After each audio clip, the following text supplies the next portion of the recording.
Irmãos, abra aí a sua Bíblia em Abacuque, no capítulo 2. Obrigado, Jacob.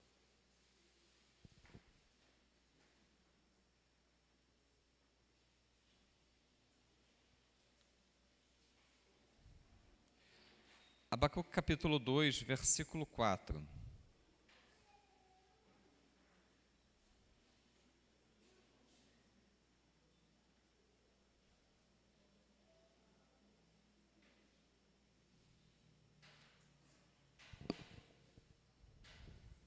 Amém? Irmãos, é apenas um versículo. Então eu gostaria que você, toda a igreja, lesse comigo. Vou pedir a introdução que não permita que ninguém circule na igreja nesse momento. Então vamos todos juntos. Diz assim o texto bíblico: Eis o soberbo, sua alma não é reta nele, mas o justo viverá pela sua fé. Irmãos, é tão pequeno que dá até para a gente ficar de pé agora. E assim, estufarmos os nossos pulmões, enchermos assim de ar e lermos assim, cheio da vontade, como se, através dessa leitura, a fé fosse inflamar todo o teu ser. Então vamos todos juntos. Eis o soberbo, sua alma não é reta nele, mas o justo viverá pela sua fé. Feche os seus olhos, vamos falar com Deus. Pai amado, nós exaltamos o teu nome, Senhor. Bendizemos a ti, Senhor, porque temos, ó Deus, experimentado do mover do teu Espírito, Senhor, nestes dias em nossas vidas, Pai. Muito obrigado, Senhor, porque Tu tens, ó Deus, marcado encontros, ó Deus, nestes dias com cada um de nós, Senhor. E Tu tens, ó Deus, falado aos nossos corações, Tu tens, ó Deus, trabalhado na alma de cada um de nós, Senhor. Através, ó Deus, desses temas, Tu tens, ó Deus, nos tornado sensíveis, ó Deus, a Tua palavra, a Tua vontade. Ó Deus, em nome de Cristo Jesus, nós Te pedimos mais uma vez, fala aos nossos corações. Ó Deus, como nós necessitamos de ouvir a Tua voz, como nós necessitamos, ó Deus, da Tua direção, Senhor. Ó Pai querido, vai além da mera letra, Pai, vivifica as nossas almas, ó Deus, enche-nos, ó Deus, de Ti, Pai, nesta noite, que o Teu Espírito, Senhor, nos mova, que o Teu Espírito, Senhor, através da Tua palavra, nos vivifique, Senhor. Ó Deus, em nome de Cristo Jesus, Senhor, opera, Senhor, nas nossas vidas, tanto o querer, Pai, como o efetuar. Torna, Senhor, a nossa fé, Senhor, uma fé, Pai, intensa. Oh Deus, aumenta-nos a fé. Oh Senhor, em nome de Cristo Jesus, Senhor, nós queremos, ó Deus, viver o Teu sobrenatural, Pai. Queremos, ó Deus, ser instrumento nas Tuas mãos, Senhor, para que o mundo conheça o Teu nome, Pai. Oh Senhor, usa-nos, Pai, como instrumentos Teus. Aviva, Senhor, a Tua obra no meio dos anos. Aviva-nos, ó Deus, em nome de Cristo Jesus. Amém e amém. E, ó Deus, na autoridade do Teu nome, Pai, eu repreendo todo espírito roubador da palavra, todo pensamento contrário, Senhor, caiam por terra, em nome de Cristo Jesus. Todos que aqui estão, Senhor, são livres para ouvir, para entender e para viver em conformidade com a Tua palavra, em nome de Jesus. Amém e amém. Podeis sentar, irmãos. Glórias a Deus.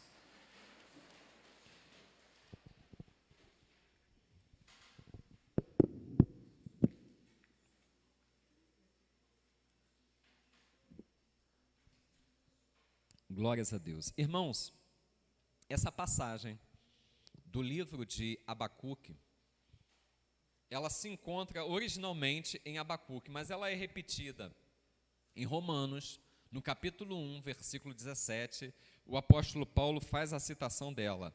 Depois, em Gálatas, no capítulo 3, versículo 11, o apóstolo Paulo, escrevendo aos Gálatas, faz novamente a citação dessa passagem. E depois disso, o autor de Hebreus, no capítulo 10, no versículo 38, faz a citação dela. E é interessante que o autor de Hebreus, ele faz uma citação e ele faz assim, ele coloca um adendo, um acréscimo, ele fala assim: o justo viverá pela fé. E se ele recuar, diz o Senhor, a minha alma não tem prazer nele.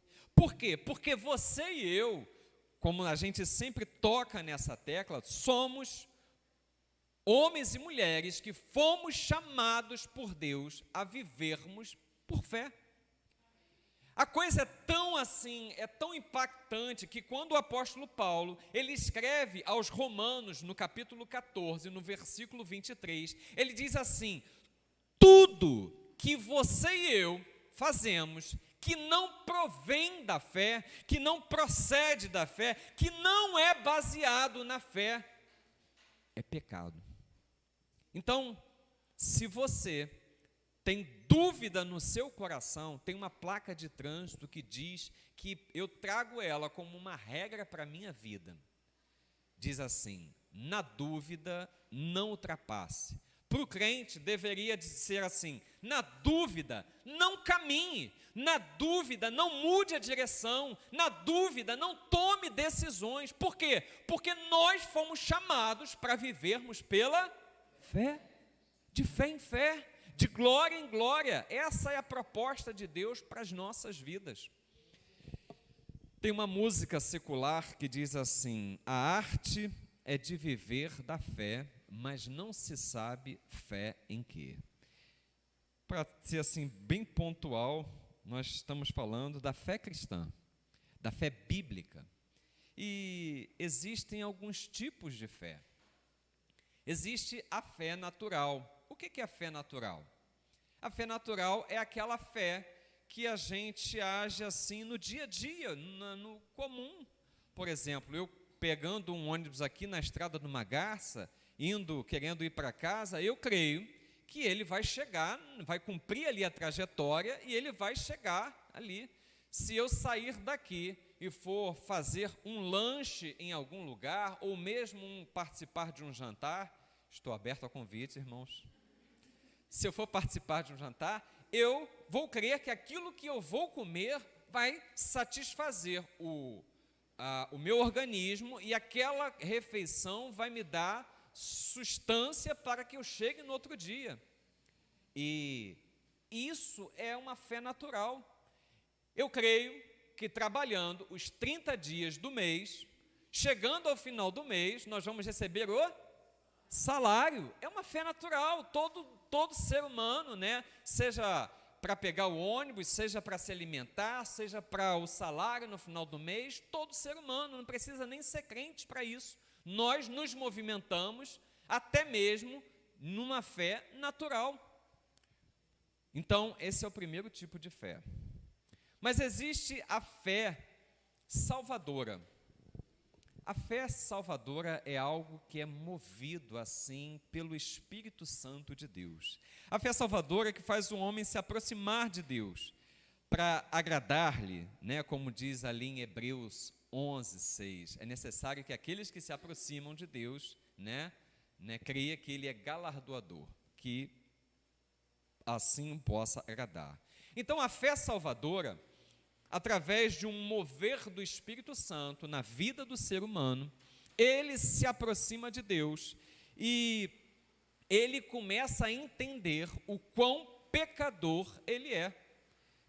Se a gente for ver lá em João, capítulo 16, versículo 8, Jesus falou assim: olha, o Espírito, o Consolador, ele virá e ele vai convencer o homem do pecado, da justiça e do juízo. Então, essa fé, que vem, da presença do Espírito Santo, é uma fé salvadora, gera arrependimento. O apóstolo Pedro, no grande discurso que ele fez lá no capítulo 3 de Atos, nos versículos 19 e 20, ele chega e fala assim, ele fala, né, da necessidade, né, de que o povo, né, crucificou o Cristo Jesus. Ele faz um discurso, irmãos, que nem parecia Pedro. Ao final do discurso dele, o povo chega e fala assim: irmãos, que faremos nós? E aí Pedro, no versículo 19 e 20, do capítulo 3 de Atos, ele fala assim: olha, arrependei-vos para perdão dos vossos pecados. Arrependei-vos e convertei-vos. Então, a fé salvadora, ela primeiro vai trazer-nos a consciência de que nós somos pecadores. Ela vai, num segundo momento, trazer-nos ao arrependimento. Irmãos, eu tenho dificuldade de entender que uma pessoa que teve uma experiência com Cristo, que nasceu de novo, que relembre do seu passado com suspiros. Sabe aquela pessoa que, puxa vida, quando eu não era crente, eu agia assim, agia assado, e a pessoa fala daquilo ali com um saudosismo, com algo assim, como se tivesse sido uma coisa boa. Irmãos, a vida sem Cristo, eu era pobre, perdido e pecador, amém? E não existe outra. Eu era pobre, morto nos meus pecados, e não existe outra qualificação para isso. Então, sem Cristo e sem salvação, eu era miserável. Mas glórias a Deus por Cristo Jesus. Então, a fé salvadora convence o homem do pecado, leva ao arrependimento e, dentro da caminhada cristã, nos conduz à confissão de pecados. Porque João diz ao povo: se confessarmos os nossos pecados, Ele é fiel e justo para nos perdoar os pecados e nos purificar de toda injustiça. Então, a fé salvadora, ela vai dar consciência ao ser humano do pecado, ela vai conduzir ao arrependimento e à conversão, e ela vai fazer parte da caminhada, para que nós estejamos sempre entregando a nossa vida no altar, através da confissão. Então, nós falamos da fé natural, falamos da fé salvadora, e existe um terceiro tipo de fé, que é a fé sobrenatural, ou glórias. Essa é a fé, irmãos. Irmãos, a fé sobrenatural, ela atua no ser humano através dos dons do Espírito. É a fé acrescentada pela qual fazemos e acreditamos milagres fora da razão humana. Irmãos, é nesse nível de fé que Deus espera que nós andemos. Amém? É nesse nível de fé que Deus espera que nós caminhemos na jornada com Ele. Então, essa fé é aquela fé pela qual nós recebemos dons espirituais, aqueles dons que estão elencados ali em 1 Coríntios, no capítulo 12,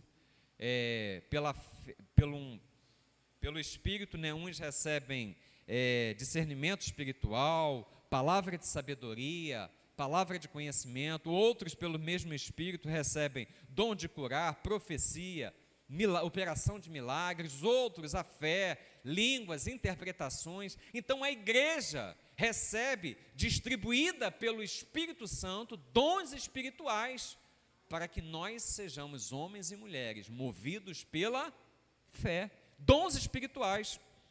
Outros pela fé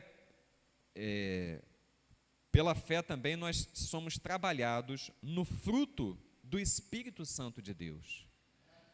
Irmãos, dia a dia, buscando a plenitude do Espírito Santo de Deus, e a plenitude do Espírito Santo de Deus, ela não é marcada pela presença de dons espirituais na vida de uma pessoa.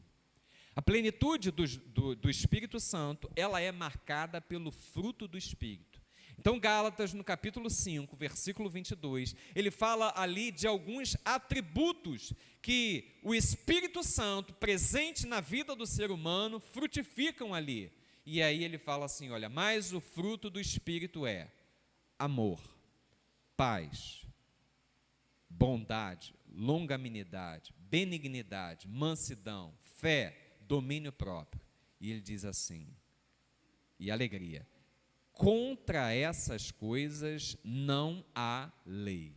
Então, você e eu, quando aceitamos a Cristo Jesus, o Espírito Santo começa a habitar em nós, nós somos regenerados, e o Espírito Santo trabalha nas nossas vidas de uma forma tal, que vai gerando Cristo em nós. Como? Através dessas qualidades, dessas virtudes: fé, amor, alegria, paz, bondade, longanimidade, mansidão, domínio próprio. E o Espírito Santo vai gerando Cristo em nós, e assim nós vamos nos tornando cheios do Espírito Santo de Deus, para sermos homens e mulheres movidos pela fé. Outra coisa que a fé sobrenatural faz é que nós alcancemos os propósitos que Deus tem para as nossas vidas. Nós fomos chamados por Deus para sermos homens e mulheres de fé. E Deus tem planos, projetos e propósitos para as nossas vidas. Amém? Ele tem algo para fazer nesta terra através da sua vida. Ele tem algo para fazer primeiramente na nossa vida, e quando Ele estiver fazendo algo na nossa vida, Ele vai realizar algo através da nossa vida. Deus tem projetos, irmãos. Deus tem sonhos com você. Você crê nisso? Eu e você precisamos nos tornar este homem, esta mulher que Deus quer que nós sejamos.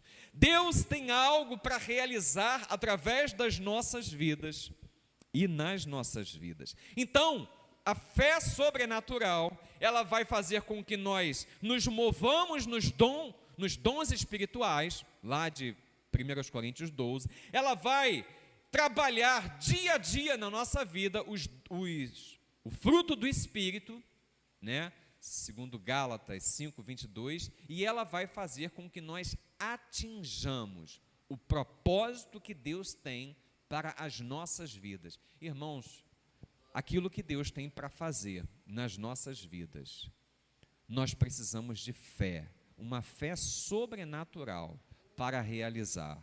E então, aí a gente lembra de Isaías, né? Buscai ao Senhor enquanto se pode achar, invocai ao seu nome enquanto está perto. Mas para vivermos esta fé sobrenatural, nós precisamos observar alguns detalhes. E Abacuque, ele fala sobre isso. A gente gostaria de, só para fechar aqui, intitular essa mensagem como a fé no reino de Deus. Mas essa fé sobrenatural, eu queria que nós tivéssemos um entendimento que, primeiramente, Abacuque, ele está recebendo essa orientação da parte de Deus. E Deus fala no versículo 4, na parte A do versículo, coloca para a gente, por favor. Ele fala assim: eis o soberbo.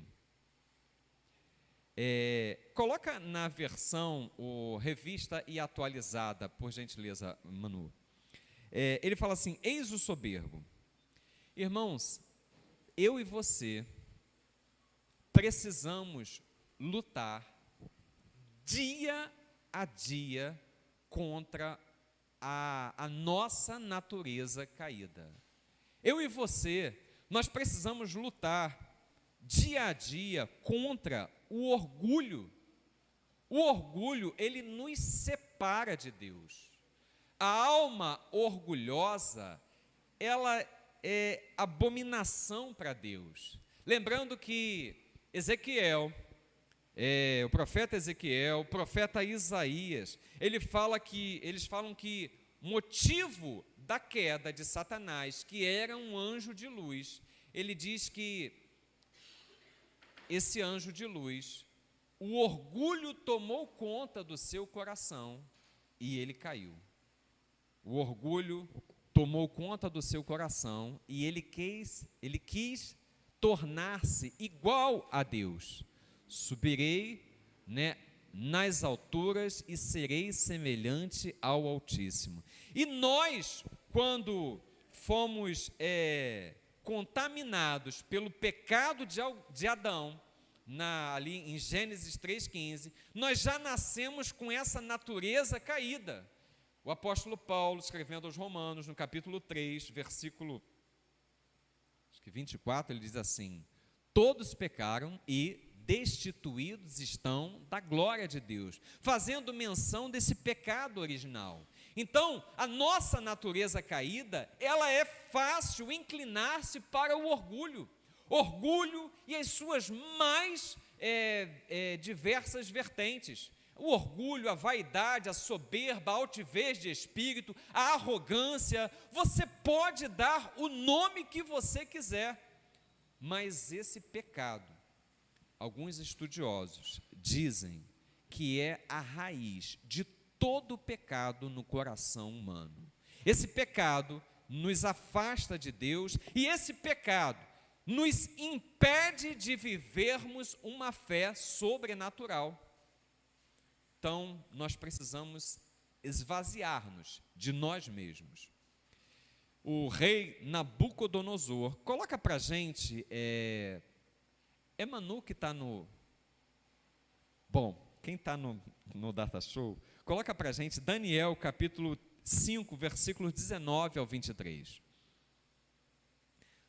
O rei Nabucodonosor, ele coloca no seu coração, ele conquistou o reino, irmãos. O sujeito, talvez, olhando humanamente falando, ele tinha do que se orgulhar. E ele fala, Daniel está falando ao filho dele, a um descendente dele, Beltesazar. Daniel é chamado para interpretar sonho, melhor sonho não, a visão que o Beltesazar tem de uma mão que está escrevendo na parede. E ele faz a interpretação e ele trava esse diálogo com Beltesazar. E ele fala assim: por causa da grandeza que lhe deu, povos, nações e homens de todas as línguas tremiam e temiam diante dele. Ele está falando de Nabucodonosor. E ele diz assim: matava a quem queria e a quem queria deixava com vida. A quem queria exaltava e a quem queria abatia. Quando, porém, o seu coração se elevou, ele está falando o quê, irmãos? De orgulho. E o seu espírito se tornou soberbo e arrogante. Foi derribado do seu trono real e passou dele a sua glória.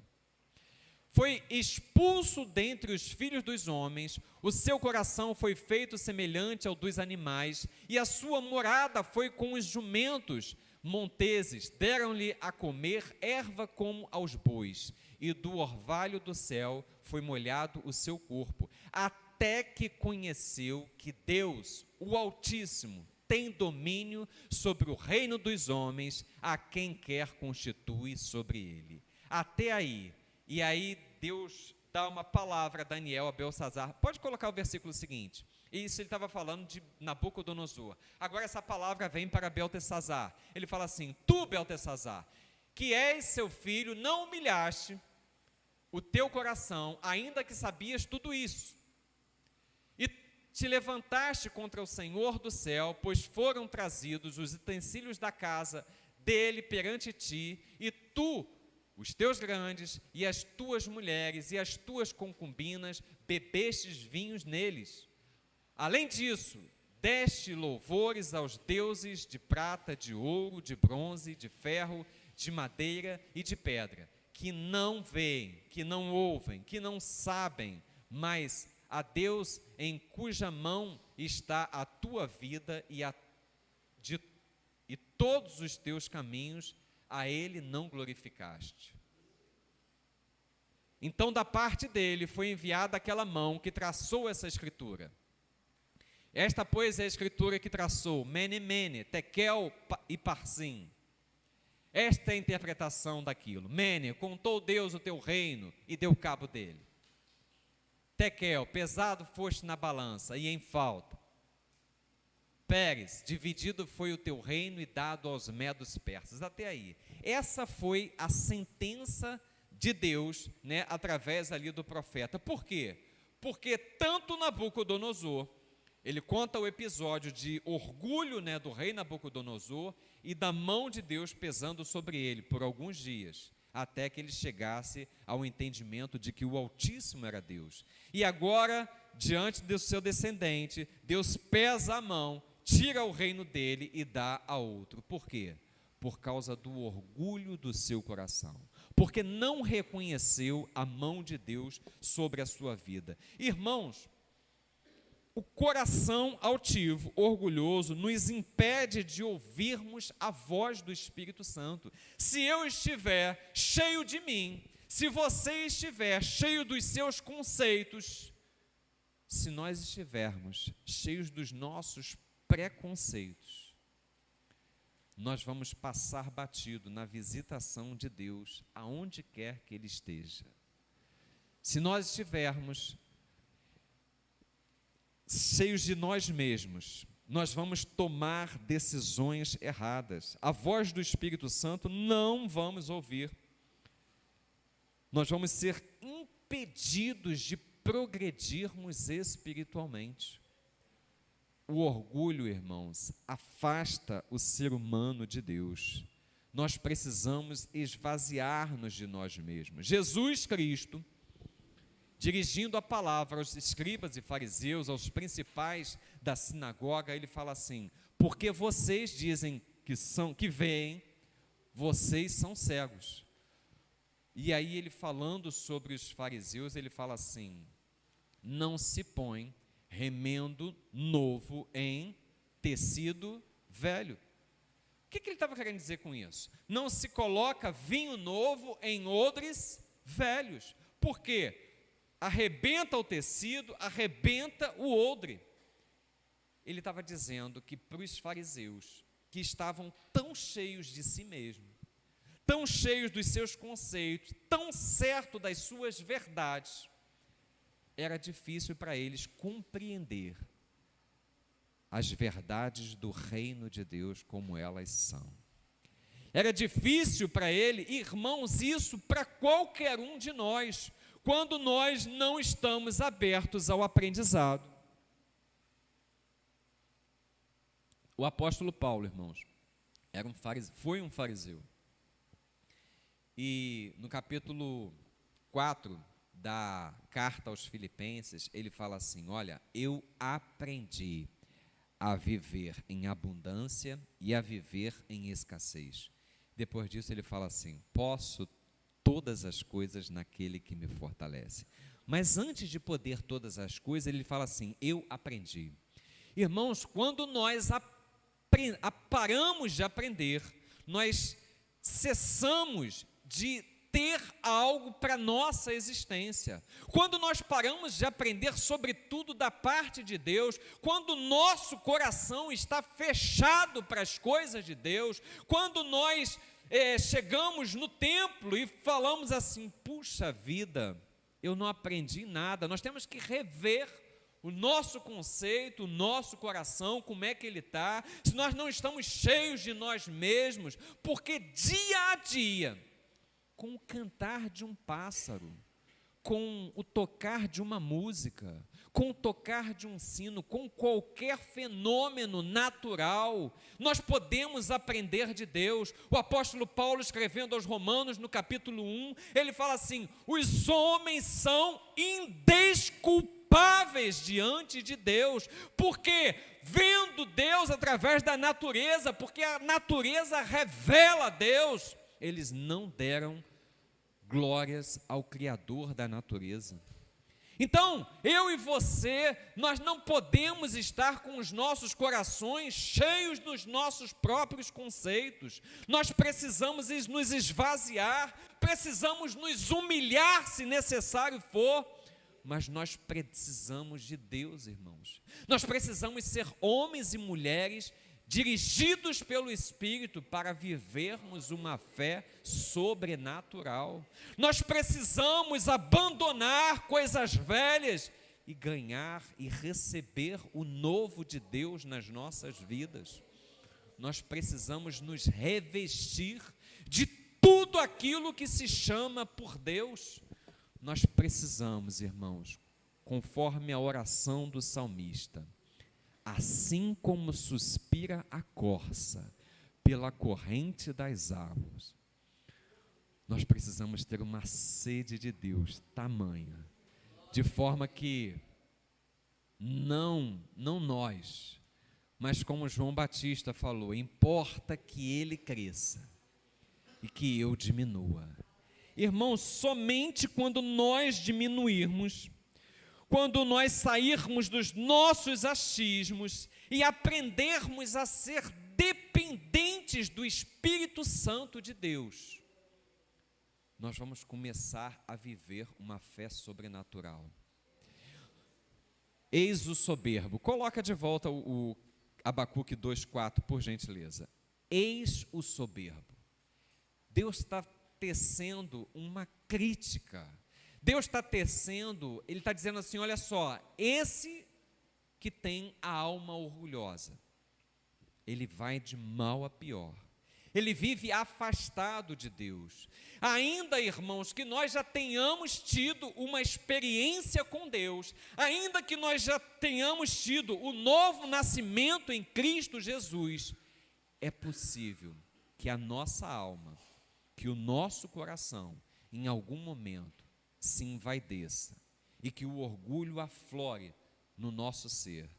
Mas Deus está nos dizendo nesta noite, é preciso nos humilharmos, nos esvaziarmos de nós mesmos para vivermos o sobrenatural de Deus, esta fé sobrenatural. Então ele fala, eis o soberbo, o orgulho não, pelo contrário. Provérbios, capítulo 16, versículo 18, ele diz assim, o orgulho precede a queda, e a altivez de espírito a ruína. Então, nos afastemos, desviemos os nossos pés desse caminho de orgulho. Ele fala, eis o soberbo, sua alma não é reta nele. Outra questão que vai nos impedir de vivermos uma fé sobrenatural é uma vida torta. O Espírito Santo não age em uma pessoa inclinada para o mal. Não há como viver a fé bíblica buscando caminhos contrários à palavra de Deus. Eu e você precisamos ter, assim, retidão na nossa vida. Irmãos, eu nunca vi no texto bíblico nenhuma outra passagem aonde Deus, o autor canônico, comece enaltecendo um homem. Livro de Jó, no capítulo 1, versículo 1, ele começa dizendo assim, havia um homem na terra de Uz, cujo nome era Jó, homem reto, íntegro, que se desvia do mal, temente a Deus. Ele lança 4 qualidades. Irmãos, quando eu crescer, eu quero ser assim. Íntegro, reto, temente a Deus e que se desvia do mal.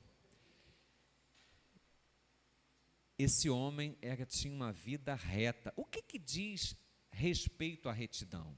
Uma vida pautada nos mandamentos de Deus. Uma vida que a pessoa se desvia do mal. O autor da carta aos Tessalonicenses, lá no capítulo 5, na primeira carta, o apóstolo Paulo, ele fala assim, apartai-vos de toda a aparência do mal. Então eu e você não somente temos que nos desviar do mal, ele fala assim, mas se tem, não é mal, mas tem aparência do mal, desvia o teu pé disso. Por quê? Porque nós precisamos, nesta terra, levar uma vida íntegra, reta, porque de outra forma, o Espírito Santo de Deus não vai agir sobre a minha vida, não vai agir sobre a sua vida. Olha o que o texto bíblico diz sobre um sujeito chamado Simão. Coloca para a gente o livro de Atos dos Apóstolos, no capítulo 8. dos versículos 18 a 24. Simão era um sujeito que se converteu ao Evangelho, mas antes de se converter, ele era mago, ele era encantador. E ele vê os apóstolos operando, e ele vê que em quem os apóstolos punha, colocava as mãos, recebia o Espírito Santo de Deus. E Simão fica assim, extasiado com isso. E aí olha o que ele faz. Vendo, porém, Simão, que pelo fato de imporem os apóstolos as mãos, era concedido o Espírito Santo, ofereceu-lhes dinheiro. 19. Propondo, concedei-me também a mim este poder, para que aquele sobre quem eu impuser as mãos, receba o Espírito Santo. Pedro, porém, lhe respondeu: o teu dinheiro seja contigo para a perdição, pois julgaste adquirir por meio dele o dom de Deus. Não tens parte nem sorte neste ministério, porque o teu coração não é reto diante de Deus. Arrepende-te, pois, da tua maldade e roga ao Senhor, talvez seja-te perdoado o intento do teu coração. Pois vejo que estás em fel de amargura e laço de iniquidade. Irmãos, talvez, por ainda não ter uma conversão genuína, quem sou eu para aqui julgar Simão ou quem quer que seja, mas parece que ele ainda não tinha compreendido o teor, a profundidade, o conteúdo do que era a fé em Cristo Jesus. E aí ele mandou essa proposta para o apóstolo e ele recebeu uma palavra de advertência, porque estava sem retidão, estava em fel de amargura, vivendo em laço de iniquidade. Por quê? Irmãos, toda vez que eu, como crente em Cristo Jesus, faço uma opção por desonestidade, eu estou em fel de amargura. Toda vez que eu lanço um jeitinho da desonestidade aqui nesta terra, cria um impedimento espiritual para eu receber mais do Espírito Santo de Deus na minha vida. Por quê? Porque Deus não compactua com os meus desvios, irmãos, com as minhas fraquezas espirituais. Deus não compactua com a minha desonestidade. Deus não compactua com nada que eu faça em desobediência à palavra de Deus. A realidade é que o homem, o ser humano, ele é um ser moral. E nenhum homem, nenhum ser humano, ele é desculpável diante de Deus. Irmãos, todos nós vamos ser julgados. Todos. Quem está em Cristo Jesus vai ser julgado para galardão, amém? Mas todos nós compareceremos diante do tribunal de Deus. Quem está em Cristo Jesus já passou da morte para a vida. Não vai passar por julgamento para a condenação. Mas todos nós seremos julgados. E nós vamos ter as nossas obras vividas novamente. E a verdade é que eu e você, nós não somos tidos como inocentes diante de Deus. Deus vai trazer toda a obra, O texto bíblico fala assim: tudo que o homem fez às escondidas, isso vai se tornar claro como a luz do dia. Então eu e você não somos inocentes diante de Deus, e nenhum ser humano e vai chegar com eu não sabia. Por quê? Porque o ser humano, se ele não for julgado pela lei, se ele não for julgado por essa palavra, ele vai ser julgado por aquilo que ele acreditava. E sempre por aquilo que ele acreditava, ele é condenado. Porque só existe uma forma de o homem, do ser humano, escapar da condenação. Só há um homem, um mediador entre Deus e os homens: Jesus Cristo. Você pode dar um glória a Deus? Porque, irmãos, eu não estou aqui na minha justiça.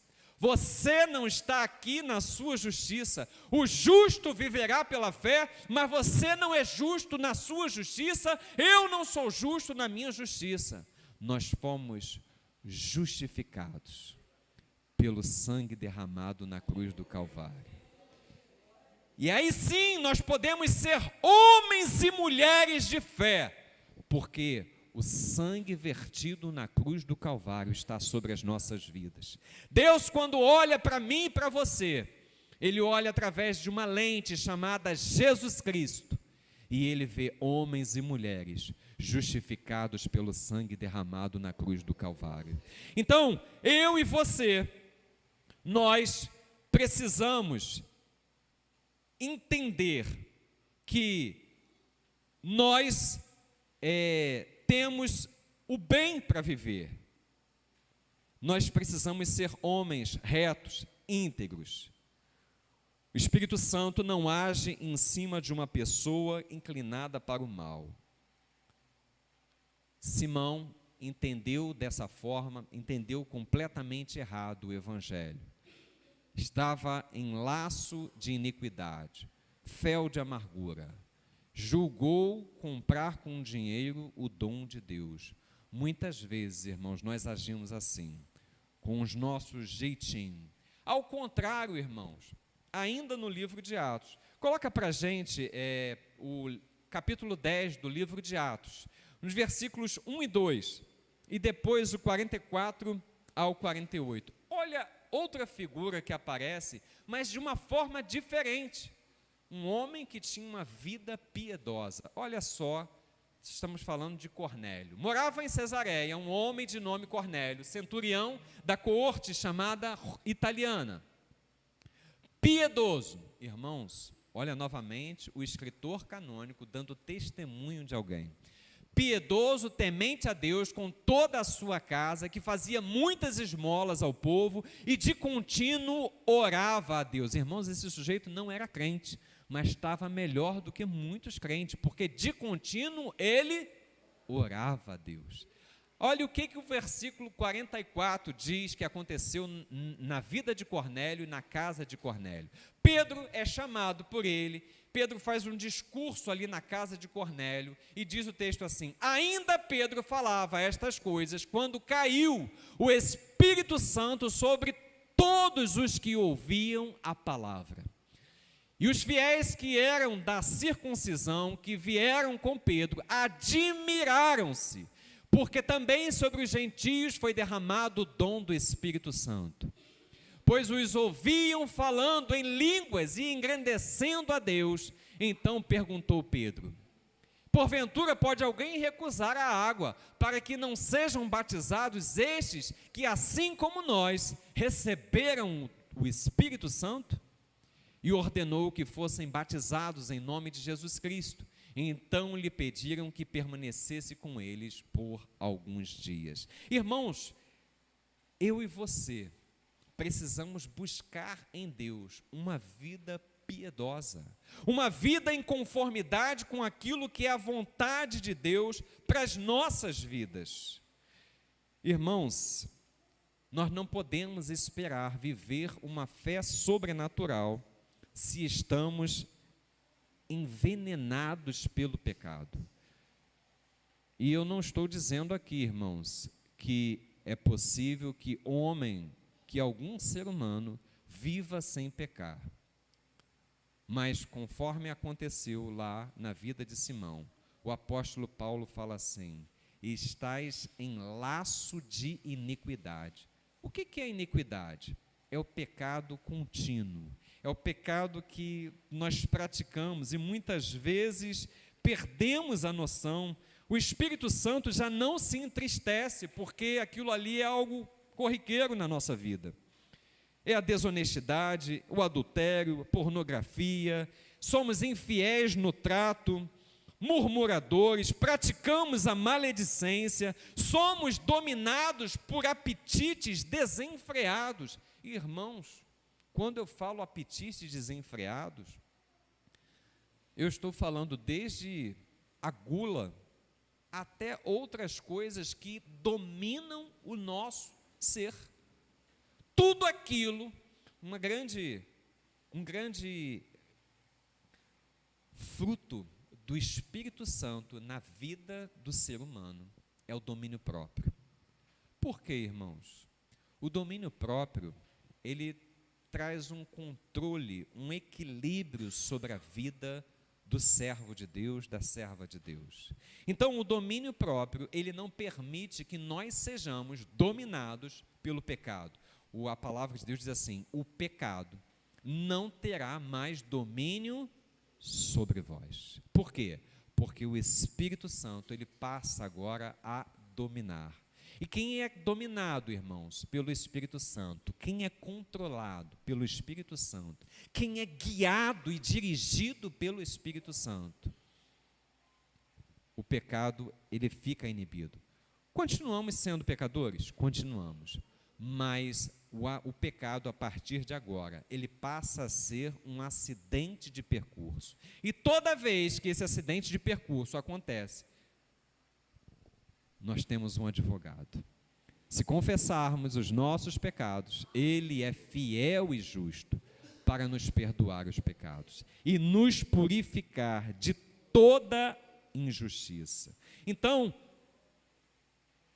coloca para a gente Abacuque 2,4 de novo, por gentileza. Então, ele adverte: o justo viverá pela fé. Ele fala: eis o soberbo, é o que atrapalha esse sobrenatural da fé. E ele fala assim: a sua alma não é reta nele. Precisamos viver uma vida piedosa, dirigida pelo Espírito Santo, livre e liberta do pecado. E aí ele fala assim: o justo viverá pela fé. Irmãos, o justo viverá pela fé. Essa é a proposta de Deus para as nossas vidas. Como é que é possível viver pela fé? O autor de Hebreus, de Romanos, o apóstolo Paulo, ele nos explica o caminho da fé. No capítulo 10, no versículo 17, ele diz assim: a fé vem pelo ouvir, e ouvir, irmãos, a fé vem pelo ouvir, e o ouvir a palavra de Deus. Você quer ser um homem cheio de fé, você quer ser uma mulher cheia de fé, se alimente dia a dia da palavra de Deus. Irmãos, dia a dia. A palavra, ela vai inflamando o teu coração. A palavra, ela vai criando no teu cérebro saídas. Provérbios capítulo 4, versículo 23, ele diz assim: sobre tudo o que deves guardar, guarda o teu coração. Por quê? Porque dele procedem as saídas da vida.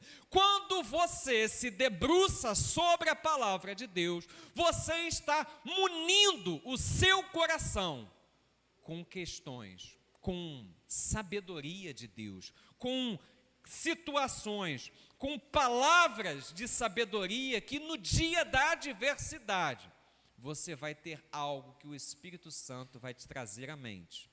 No dia da adversidade, aquilo ali vai vir ao teu coração. Você está sendo questionado por alguém na rua, aquilo ali o Espírito Santo vai usar aquela palavra que você leu, que você ouviu, e aquilo ali vai trazer algo novo para você.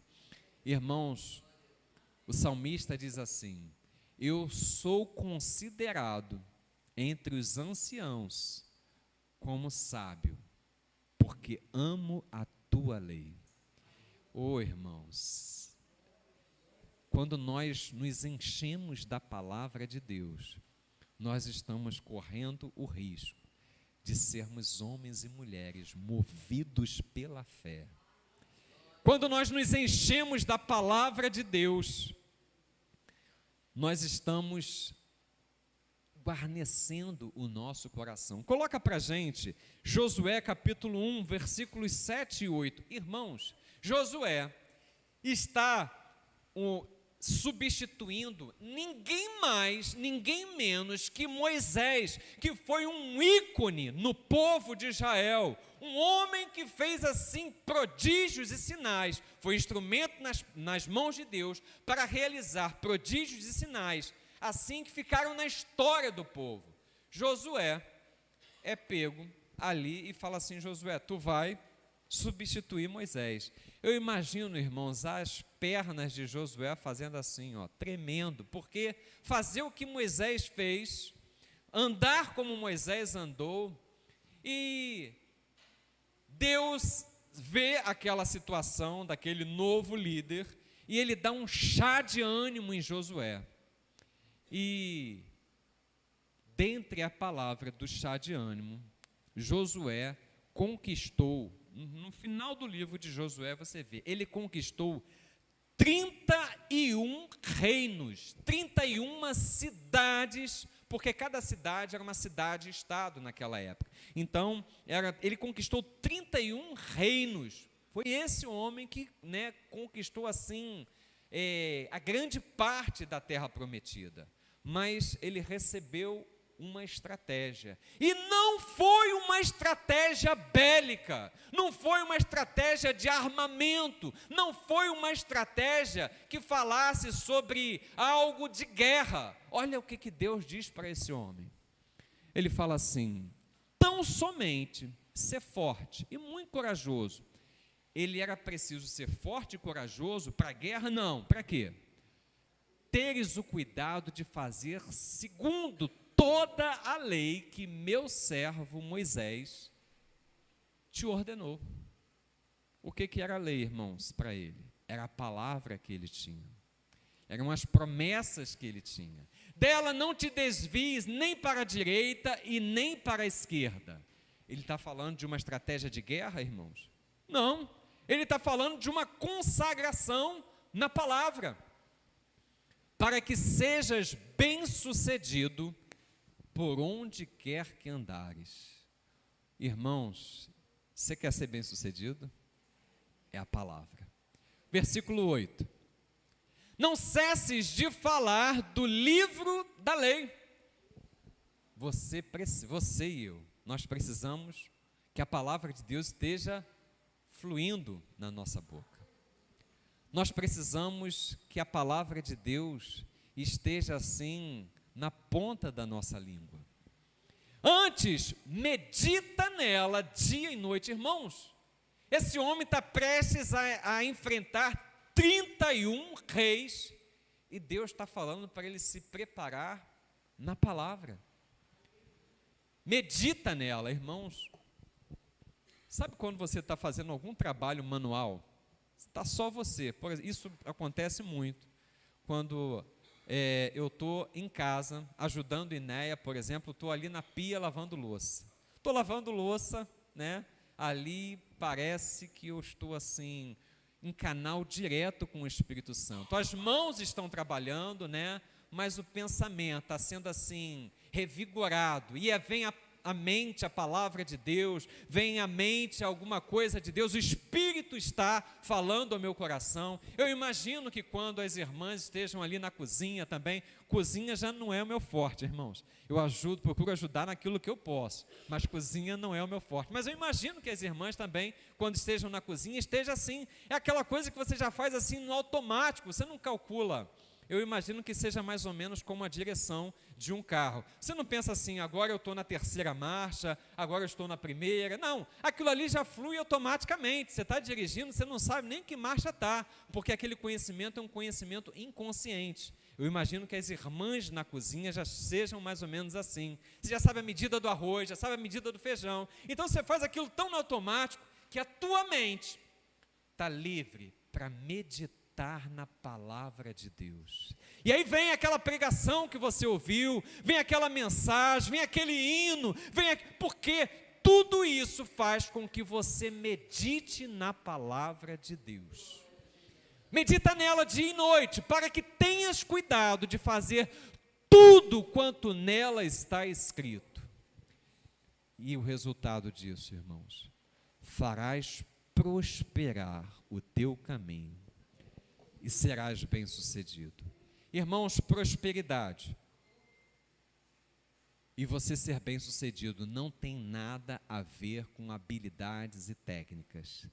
Tem a ver com você andar em obediência e se alimentar dia e noite da palavra de Deus. Dia e noite da palavra de Deus. A palavra, irmãos, ela é poderosa nas nossas vidas. Nós não vamos viver a fé sobrenatural enquanto não dermos o valor necessário que a palavra de Deus precisa ter nas nossas vidas. Porque, irmãos, é pela palavra que nós precisamos nos mover neste mundo. É pela palavra que nós precisamos nos alimentar. Teremos como resultado prosperidade e seremos bem-sucedidos se nós dermos o valor real à palavra de Deus. Irmão, se a palavra de Deus diz que nós somos mais que vencedores, nós somos mais que vencedores, amém? Se a palavra de Deus diz que nós somos filhos do rei, nós somos filhos do rei. Se a palavra de Deus diz que nós somos filhos amados, nós somos filhos amados. Se a palavra de Deus diz que nós temos à nossa disposição a oração para que Ele nos conceda aquilo que nós precisamos, nós vamos orar para que Ele nos conceda aquilo que nós temos necessidade.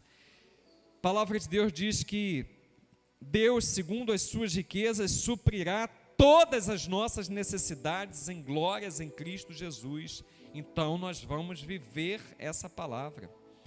Precisamos, irmãos, ter a palavra em nossa boca. Precisamos dia e noite meditar nela, porque nos tornaremos homens e mulheres a vivermos pela fé. Irmãos, concluindo essa meditação sobre a fé cristã, eu quero te encorajar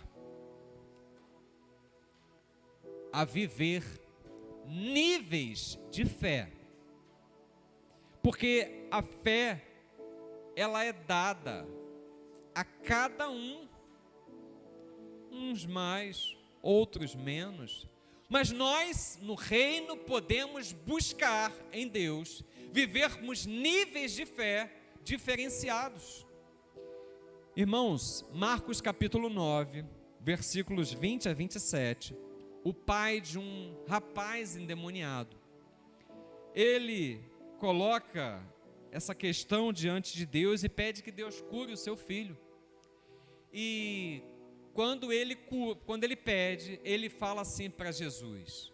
Coloca para a gente, Marcos capítulo 9, versículo 20 a 27. Ele fala para Jesus assim: Senhor Jesus, se tu podes, olha o que ele diz, e trouxeram-lhe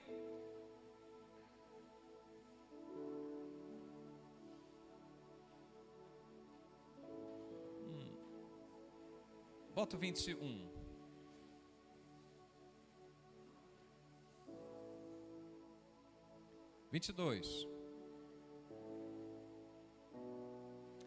Perfeito, volta para o 20. Olha o que diz o texto. E trouxeram-lhe, quando ele viu a Jesus, o espírito imediatamente agitou com violência e, caindo ele por terra, revolvia-se espumando. Então esse é o menino que trouxeram para Jesus. Perguntou Jesus ao pai do menino: há quanto tempo isto lhe sucede? Desde a infância, respondeu. E muitas vezes o tem lançado no fogo e na água para o matar, mas se tu podes alguma coisa. Irmãos, essa passagem é de chorar. É um pai desesperado. Pensa no seu filho. Imagina, irmãos, uma situação dessa. E o desespero dele lança ele nessa dúvida, nessa incredulidade. E ele fala, está diante do Deus, do Filho do Homem, e ele pergunta: se tu podes alguma coisa, tem compaixão de nós e ajuda-nos. Ao que lhes respondeu Jesus: se podes, tudo, irmãos, é possível ao que crê. Você crê nisso? Tudo é possível ao que crê. Oh Senhor, glórias ao teu nome. Imediatamente o pai do menino exclamou, com lágrimas: eu creio. E parece que ele titubeou naquilo que ele falou, e falou assim: pode ser que eu não creia, o tanto que ele queira que eu creia. E ele lança um pedido: ajuda na minha falta de fé.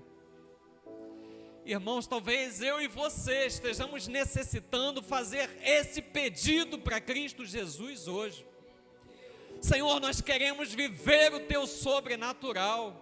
Nós queremos ser instrumento nas tuas mãos para que o coxo ande, o cego veja, o surdo volte a ouvir. Ajuda-nos na nossa falta de fé. Vendo Jesus que a multidão concorria, repreendeu o espírito imundo, dizendo-lhe: espírito mudo e surdo, eu te ordeno, sai deste jovem e nunca mais torne a ele. E ele, clamando, agitando-o muito, saiu, deixando-o como se tivesse morto, a ponto de muitos dizerem: morreu. Mas Jesus, tomando-o pela mão, o ergueu, e ele se levantou. Glórias a Deus. Quando entrou em casa, os seus discípulos, até aí, irmãos, esse homem teve a humildade de pedir ao Senhor Jesus. Primeiro ele diz que cria, e depois ele, talvez reconhecendo a sua própria incredulidade, ele falou: Senhor, aumenta, ajuda na minha fé. Irmãos, o centurião romano, muito conhecido das nossas leituras bíblicas, ele fala para Jesus que ele era homem sujeito à autoridade, que era um homem investido também de autoridade. Mandava um vai e ele obedecia, mandava outro, um soldado, e ele obedecia, mandava ao seu servo faz e ele fazia. E ele compara o poder e a autoridade que Jesus tinha sobre os espíritos, sobre as enfermidades, a essa autoridade que ele tinha nesta terra. E Jesus vira para os seus discípulos e fala sobre aquele homem: nem mesmo em Israel eu encontrei tamanha fé. Irmãos, Jesus estava falando do tamanho da fé daquele homem. Se fé tem tamanho, eu quero que a minha seja, irmãos, gigante. Eu quero que a minha seja grande para realizar o propósito que Deus tem na minha vida nesta terra. Aquele homem tinha uma tamanha fé. Irmãos, existem níveis de fé que eu e você precisamos buscar em Deus. Aquela mulher que o texto chama de a mulher cananeia, ou a mulher cirofenícia, lá de Mateus capítulo 15, versículo 28, Jesus vira para aquela mulher, depois de desprezá-la, muitas vezes dizendo que veio para os israelitas, dizendo que veio para o povo, e que não ia dar aos cachorrinhos, o pão que era dado aos filhos. A humildade daquela mulher revela a fé grande que ela tinha. E Jesus vira para aquela mulher, uma mulher que surpreendeu o Senhor Jesus. Que nós possamos surpreender Deus com a nossa fé. Ele fala para aquela mulher: ó mulher. Esse ó mulher foi um impacto que a humildade daquela mulher causou no Criador. Ele falou: ó mulher, grande é a tua fé. Irmãos, se existe uma fé grande, é essa que eu quero viver. Glórias ao teu nome, Senhor. Os discípulos outrora estavam com Cristo Jesus, eles voltaram da transfiguração, e alguns deles ficaram ali, foram procurados por homens do povo. Existia ali um lunático e que eles não conseguiram expulsar os demônios. E Jesus expulsou o demônio, falou: essa casta não sai senão com oração e jejum.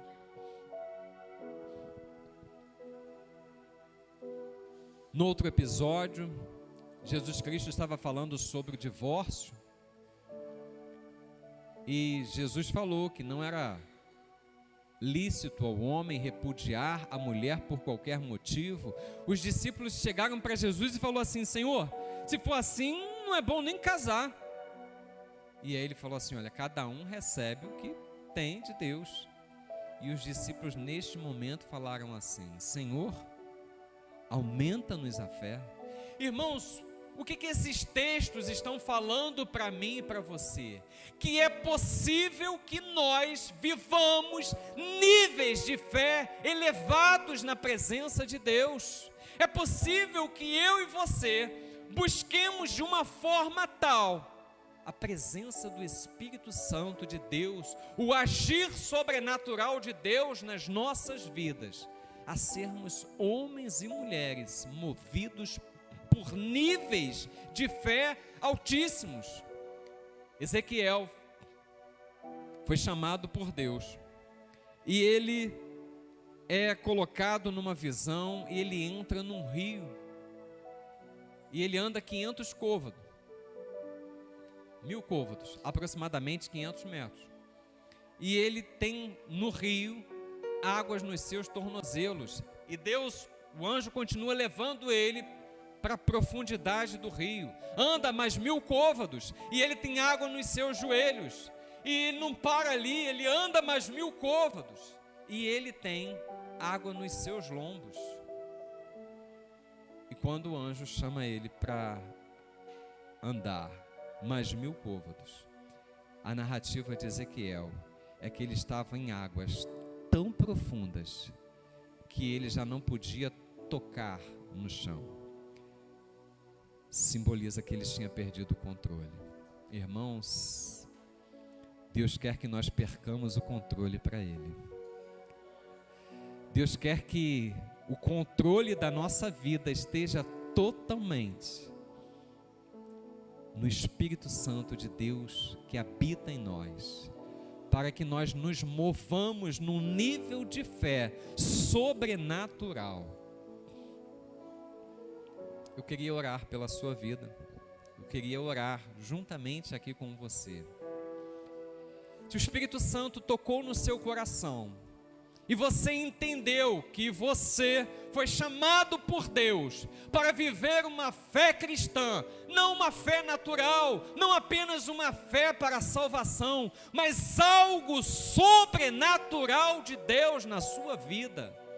Se você entendeu que através do Espírito Santo é possível você viver uma fé desse tamanho, dessa natureza, vem aqui. Vamos juntos buscar a presença de Deus. Vamos colocar